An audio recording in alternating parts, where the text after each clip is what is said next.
உடலை ஒடுக்கணும், உணவை குறைக்கணும், பேச்சை நிறுத்தணும், பலத்தில் வளரணும். Praise the Lord. ஏசாயா தீர்க்கதரிசி புஸ்தகம் 58ஆம் அதிகாரம் 11வது வசனம் இப்படியாக சொல்லுகிறது. கர்த்தர் நித்தமும் உன்னை நடத்தி மகா வறட்சியான காலங்களில் உன் ஆத்மாவை திருப்தியாக்கி உன் எலும்புகளை நினமுள்ளதாக்குவார். நீ நீர்ப்பாய்ச்சின தோட்டத்தைப் போலவும் வற்றாத நீர்த்தைப் போலவும் இருப்பாய். அல்லேலூயா.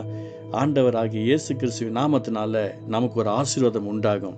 எத்தனை பேர் விசுவாசிக்கிறீங்க? ஒரு மனுஷன் கம்பல்சரி உபவாசம் பண்ணுகிறவளாய் மாறும்போது அவருடைய வாழ்க்கையில் நடக்கிற ஆசீர்வாதங்களை குறித்து தான் இந்த ஏசாயா தீர்க்கதரிசி புஸ்தகத்தில் 58ஆம் அதிகாரத்தில் தெளிவாக சொல்லப்பட்டிருக்கிறது.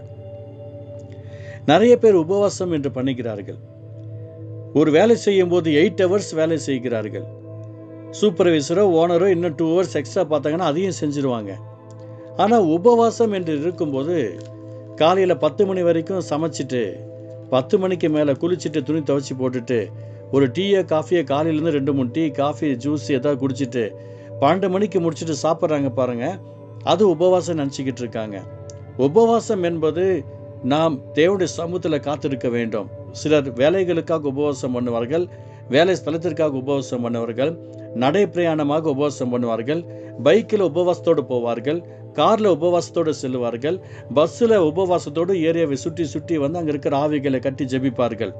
ஒவ்வொன்றுக்கும் ஒரு விதமான ஆசீர்வாதங்கள் உண்டு. எனக்கு பிரியமானவர்களே, நாம் செய்ய வேண்டிய உபவாசம் எப்படி இருக்க வேண்டும் என்று தேவன் நமக்கு ஒரு தீர்மானத்தை வைத்திருக்கிறார். அதை தான் இதனால் நம்ம பார்க்கிறோம்.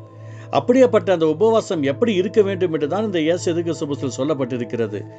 இந்த அருமையான நாளில் கூட அந்த உபவாசத்தை கர்த்தர் சொல்லுகிற வார்த்தையின் பிரகாரமாக நாம் நடக்கும்போது, அவர் விரும்பத்தக்கதன் உபவாச நாளாக நம்முடைய வாழ்க்கையை நாம் நியமிக்கும் போது கர்த்தர் நமக்கு என்ன சொல்றார் பாருங்க. நீ நீர்ப்பாய்ச்சலான தோட்டத்தை போலவும் வற்றாத நீரூற்றை போலவும் இருப்பாய்ன்னு சொல்றாரு. அங்க பாருங்க, நீர்ப்பாய்ச்சலான தோட்டம் என்பது வேறு, வற்றாத நீரூற்று என்பது வேறு. ஆமா, ஒரு கார்டன் இருக்கிறது, ஒரு தோட்டம் இருக்கிறது, ஒரு இடம் இருக்கிறது, நிலங்கள் இருக்கிறது. அவைகள் ஆஸ்வதிக்கப்படத்தக்கதாக அந்த நீர் பாய்ச்சலான தோட்டம் ஆசீர்வதிக்கப்பட்டதாக தான் மாறும். அந்த ஏதேன் தோட்டத்தில் ஒரு நதி தோன்றி 4 பெரிய ஆறுகளாக ஆஸ்வதிக்கப்பட்டதை பார்க்கிறோம். அதே போல இந்த தினத்தில் கர்த்தருடைய நாமத்தை மகிமைப்படுத்தத்தக்கதாய் வற்றாத நீரூற்றை போல இருப்பாய் என்று கர்த்தர் வாக்கு பண்ணுகிறார். அந்த வற்றாத நீரூற்று என்று சொன்னால், இந்த தினத்தில் கிணறு நோண்டும் போதோ போர்வெல் போடும்போதோ வெயில் காலத்தில் போடுவார்கள். ஏன் அப்படி சொன்னால், அப்போ தான் மழை சீசனுக்கு அது காப்பாற்றும் என்று சொல்லி போடுவாங்க.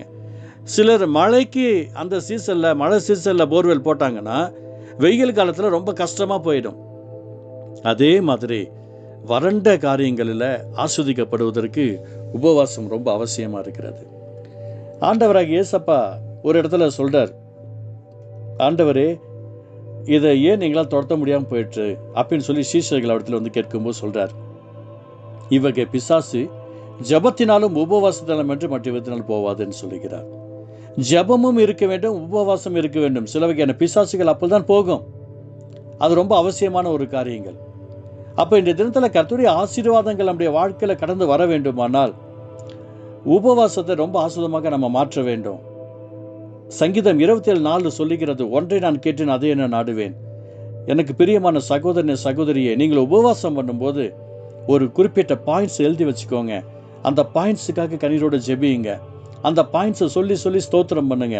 அந்த பாயிண்ட்ஸை சொல்லி சொல்லி வேண்டுதல் செய்யுங்க. அந்த பாயிண்ட்டை சொல்லி சொல்லி சொல்லி மன்றாடுங்க. நீங்கள் நீர்ப்பாய்ச்சல் தோட்டத்தை போலவும் வற்றாத நீரூற்று போலவும் இருப்பீர்கள். ஆண்டவர் இயேசு நிச்சயமாக அற்புதங்களை செய்வார். உபவாசத்தை மிஸ் பண்ணாதீங்க. நீர் வரும்போது பண்ணுகிற உபவாசம் என்பது வேறு. நிறைய பேர் அதை தான் ஃபாலோ பண்ணுறாங்க. நம்ம அப்படி இருக்கக்கூடாது. சமயம் கிடைக்கும் போதெல்லாம், ஒருவேளை யாருக்காவது ஜெபிக்க வேண்டும் என்று விரும்பத்தக்கதான காரியங்கள் நம்ம இடத்தில் சொல்லும் போதெல்லாம் மன்றாடுவோம்.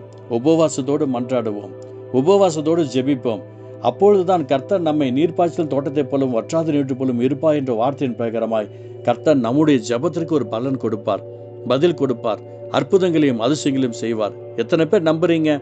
இந்த நாளை நீங்கள் உங்களை மாற்றிக்கோங்க. உங்கள் உபவாசம் வீணாக திரும்பாதுங்க.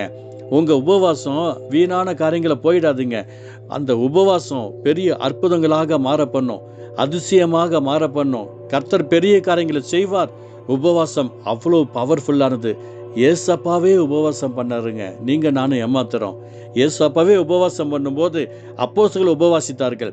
அப்போஸ்தலர் உபவாசிக்கும் போது அந்த 120 கொர்நேலியும் உபவாசித்தார். இந்த விதத்தில் எல்லாருமே நம்ம உபவாசத்தில் ஆண்டோட அன்பை நோக்கி பார்க்கும்போது கர்த்தர் நம்மையும் நீர்ப்பாய்ச்சலும் தோட்டத்தை போலவும் வற்றாத நீரூற்றை போலவும் இருப்பாய் என்ற வார்த்தையின் பிரகாரமாய் ஆசீர்வதிப்பார். ஜெபிக்கலாமா? பரிசுத்த அன்பு தகப்பனே, இந்த வார்த்தையை கேட்டுக்கொண்டிருக்கிற ஒவ்வொருத்தருக்கும் அற்புதங்கள் நடக்கட்டும். உபவாசத்தோடு உடைய சமூகத்தில் காத்திருக்கிறவர்களுக்கு உண்மையும் மொத்தமாக ஏசாயா 58 சொல்லப்பட்ட ஒவ்வொரு விஷயங்களும் நினைவு கூர்ந்து அதனால் ஆஸ்வதிக்கப்பட கர்த்தர் கிருபை செய்யும். ஆஸ்வதியும். இயேசு நல்ல பிதாவே. ஆமேன், ஆமேன்.